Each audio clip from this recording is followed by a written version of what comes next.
On dit souvent qu'après la pluie vient le beau temps. Et ben, après les galères vient les belles choses aussi. C'est ce que je disais dans la dernière vidéo. Là, hier, on en a pris plein la tronche. C'était vraiment galère. Et on a même ressenti cette envie de rentrer un petit peu chez nous. Et là, ce matin, on se réveille. On est dans un endroit incroyable. Il y a enfin du ciel bleu. Après une semaine à pas voir du ciel bleu comme ça, il y a enfin du ciel bleu. Et il y a un petit peu de vent. Mais bon, comparé aux derniers jours, franchement, on se sent bien. Et ça fait plaisir. Là, on sait qu'on va pouvoir découvrir des chouettes paysages, être tranquillou, prendre notre temps, ne pas être stressé. Donc ça va être une belle journée et ça nous rebooste pour la suite. C'est tout con, il ne suffit de pas grand chose pour nous rebooster. Il suffit d'une bonne nuit de sommeil, un bon repas. Hier, on s'est fait de la bonne purée. C'était bien bon. Et là, on est reboosté pour continuer de découvrir ce petit coin de la Mauritanie, même si on n'est pas allé aussi loin qu'on voulait dans le désert parce qu'on ne se sentait pas, on était juste trop crevés.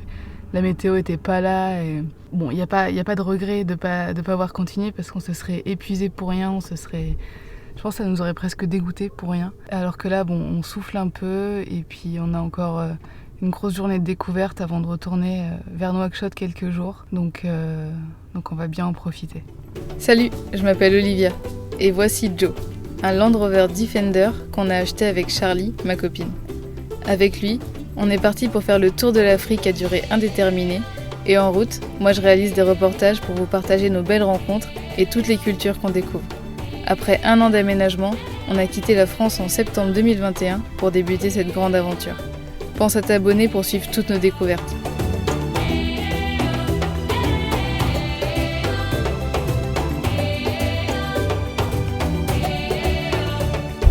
Et pour bien commencer cette journée sous le soleil, on va tenter de faire un pain marocain, le badbout, qu'on a beaucoup mangé au Maroc et qu'on a juste adoré. On a déjà vu en faire, mais là c'est la première fois qu'on va tester. Donc on a de la farine fino, l'ingrédient un petit peu spécial du Maroc, de la farine normale, de la levure, de l'eau tiède, un peu de sel. Et tout ça, ça va cuire à la poêle. Tu le sens bien, chef? Bah oui, hein.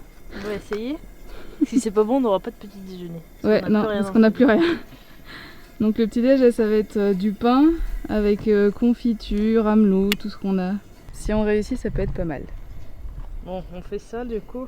Allez, 250, normal. Donc il avait mis d'abord ça, après la levure dans un puits et après la fino par-dessus et il avait mélangé avant de mettre l'eau, je me souviens. On essaie de suivre la recette d'Abdou, qui nous l'a montré dans le désert. Mais bon, lui, il faisait à l'œil, il faisait pas avec la balance, il connaissait par cœur, il faisait au toucher, à la vue, quoi. Nous, on sort quand même la balance au cas où. Alors, 250 g de farine normale, 250 g de farine fino. Du coup, en fait, c'est de la farine de semoule. C'est ça qui donne la particularité. On voit bien la différence entre la farine normale et la fino. Une petite pincée de sel. Et ensuite de l'eau tiède, petit à petit. Attention les doigts.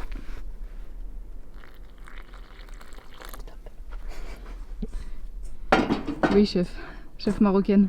Ouais, c'est un peu trop chaud.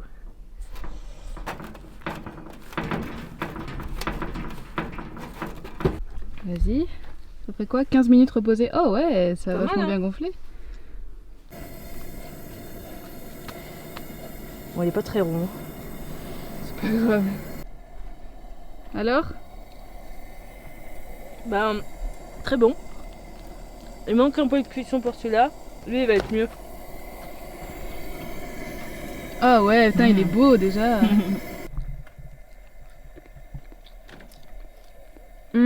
Il a trop le même goût que le pain du soir au El Malodj. Ah ouais, trop bon.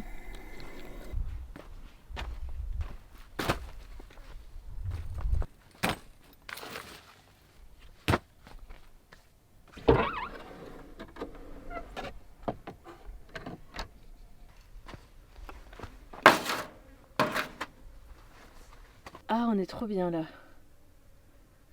Allez, on part sur un petit déj. Parce qu'il est déjà midi. Ouais, un brunch. Un brunch à côté de la dune. D'ailleurs, je me suis bien fait un thé. Oh, j'ai presque plus de vache qui rit. Et ces pains maison ont l'air délicieux.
Faut creuser encore un peu. Il est pas loin. Jusqu'à là, faut bien enlever. Ouais.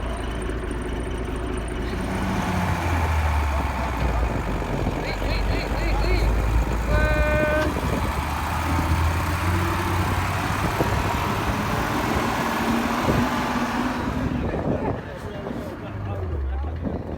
Bonne action du jour.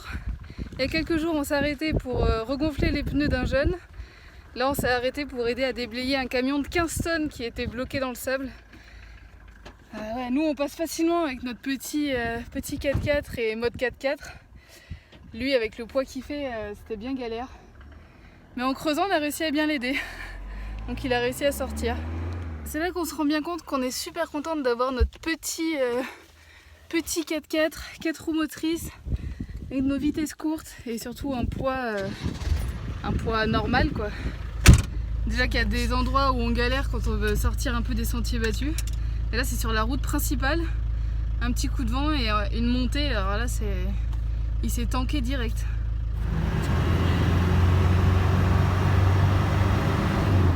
Et ça repart.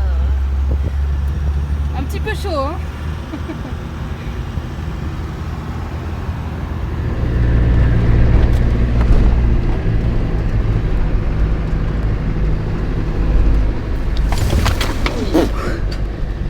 On traverse une palmeraie, un petit village, on a pris...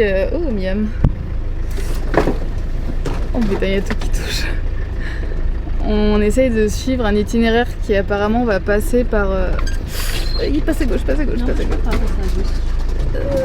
je le disais, on essaye de suivre une piste qui passe par ce qu'on appelle la vallée blanche.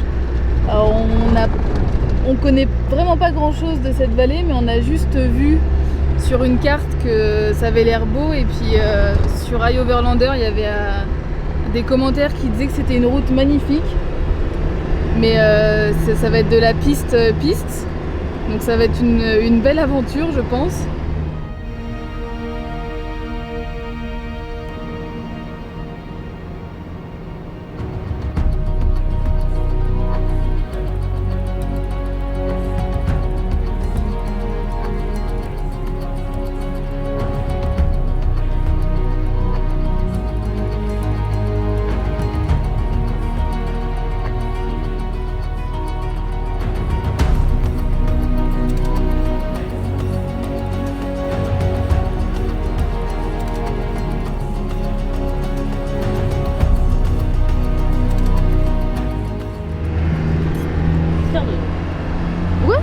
des vraies aventurières, hein, on s'en sort très bien toute seule. Hein. Bah maintenant, ouais. Au début, on galérait un peu, mais Oui, mais maintenant on a les bons réflexes et on a eu les bons conseils de beaucoup de personnes. Et on n'est pas encore équipé au max. On n'a pas nos plaques de désensablage, on n'a toujours pas une vraie pelle. Ouais. Notre treuil ne fonctionne toujours pas. Mais on s'en sort, comme quoi...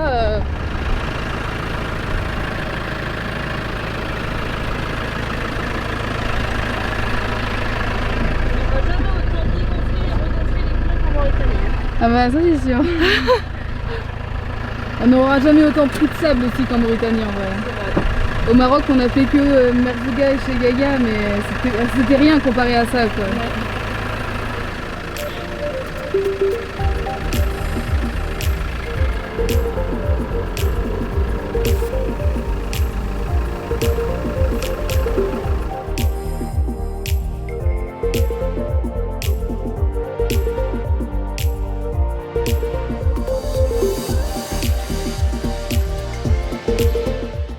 Temps de quitter Nouakchott et puis il fallait bien que je fasse un petit truc intéressant. On a fini aux urgences de Nouakchott parce que j'ai eu des calculs biliaires. J'ai eu un mal de chien pendant 24 heures quasiment et on a fini à l'hôpital pour qu'ils puissent me soulager. Les docteurs étaient super sympas. Ils ont tout géré, ils m'ont perfusé pour me donner des médocs et tout et puis là dans la nuit c'est totalement passé, donc voilà, c'était une expérience de plus et là il est temps de quitter la ferveur de Nouakchott, prendre la route en direction du sud et on va passer d'ici demain normalement la frontière avec le Sénégal. On a aussi récupéré une grosse valise parce que cette petite personne va rentrer 10 jours en France dans quelques jours. Pour faire l'anniversaire surprise à sa petite sœur. Bon, t'auras compris qu'au moment où je filme ça et au moment où ça va être diffusé, sa sœur a déjà eu la surprise, donc je ne suis pas en train de spoiler, tout va bien. Et du coup, en fait, on va ramener certains trucs en France avec la valise, des trucs qu'on a captés dont on n'avait pas forcément besoin, ou des cadeaux qu'on a reçus et qu'on veut absolument avoir chez nous et pas dans le 4x4 pour pas que ça s'abîme. Et puis on a des choses à ramener de France aussi. On a reçu des trucs, on va l'utiliser pour le voyage et quand Charlie reviendra du Sénégal, on la donnera à quelqu'un qui en aura l'utilité. Et ça va bien nous servir pour échanger des choses entre la France et le Sénégal. Ça y est, il est temps de quitter la Mauritanie. Après plusieurs semaines de voyage dans ce beau pays qui souffre d'une mauvaise image qui lui colle à la peau, il est temps de continuer notre route autour du continent africain. Quel bonheur de regarder en arrière et de voir qu'on a réussi à casser nos propres préjugés sur la Mauritanie. On a découvert des habitants accueillants et des paysages à couper le souffle. Même si la météo nous a épuisés et que les paysages nous ont parfois semblé monotones, le bilan est complètement positif. Depuis notre arrivée à Nouadhibou, notre rencontre avec Adama, la découverte du banc d'Arguin et du village d'Iwik avec Zidane, notre fabuleux séjour à Nouakchott au sein de la famille de Fatimetou, puis cette grande expédition à travers le désert de l'Adrar qui nous aura fait vivre une belle aventure et partager des bons moments avec des Mauritaniens tels que Mohamed et Abdullah. Merci aux belles personnes qui nous ont partagé un bout de leur histoire en chemin. N'hésitez pas à me dire en commentaire l'image que vous aviez de la Mauritanie et si j'ai réussi à vous en montrer un nouveau visage à travers mes images. La route continue en direction du Sénégal. Cette dernière nuit sur un spot côté Mauritanie, il va être temps d'aller passer la frontière. On va voir ce que ça donne. Cette frontière est censée être un petit peu moins simple entre guillemets que Maroc-Mauritanie. Mais on va voir. Apparemment on va nous demander des sous en plus qui n'ont pas besoin d'être donnés, mais comme on est bien au courant, on va prendre le temps et puis on va pas se laisser faire et ça devrait le faire.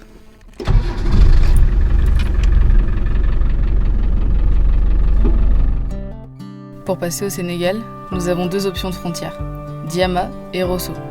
La deuxième est connue pour ses arnaques et sa grosse corruption.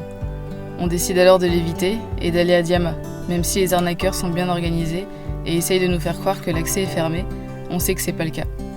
Si jamais les infos pratiques sur la frontière peuvent vous aider, j'ai écrit un article sur mon blog voyage qui résume tout. D'ailleurs, j'en ai aussi écrit un avec tout mon itinéraire détaillé sur la Mauritanie. Je vous laisse les liens dans la description. En passant par Diama, on a l'occasion de traverser le super parc de Dioling, seul endroit de la Mauritanie qu'on a vu aussi vert et avec autant d'eau et d'oiseaux. Nous sommes à quelques mètres du fleuve Sénégal, les paysages commencent déjà à changer.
When we wake, hear the birds and see the sun. Le passage de frontière s'est finalement bien passé pour nous. Pas de corruption et pas de problème à gérer. Voilà nos premiers pas au Sénégal. On découvre un pays qui change déjà beaucoup par rapport à la Mauritanie. On parcourt la ville de Saint-Louis pendant quelques jours avant de devoir tracer vers Dakar. Obligatoire pour légaliser les papiers du véhicule et au passage pour aller déposer Charlie à l'aéroport. Call us crazy, but things are finally right. With you and I, the future is bright.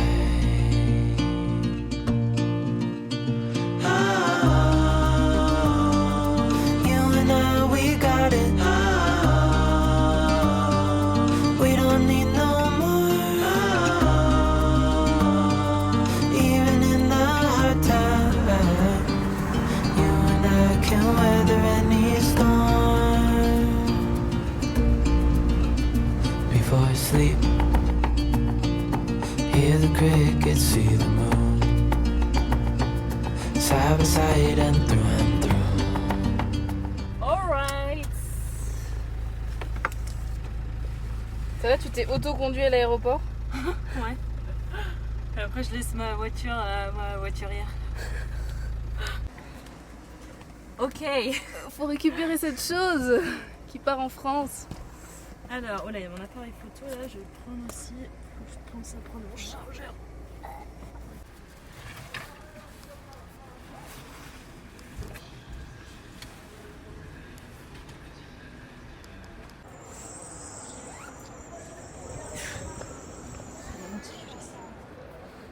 Bah alors, tu crois pas en France avec tes babouches?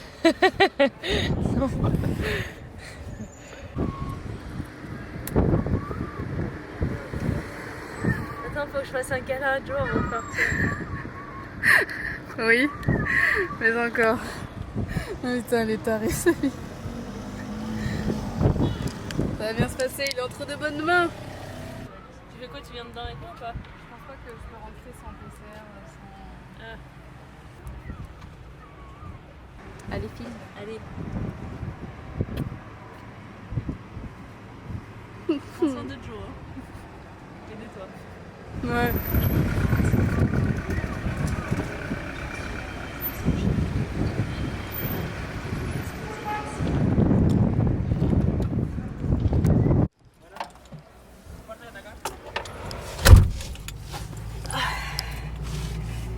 Bon bah c'est parti. C'est parti pour le voyage solo pendant 2 semaines. Bon, on va voir ce que ça va donner. Rendez-vous la semaine prochaine. Ciao.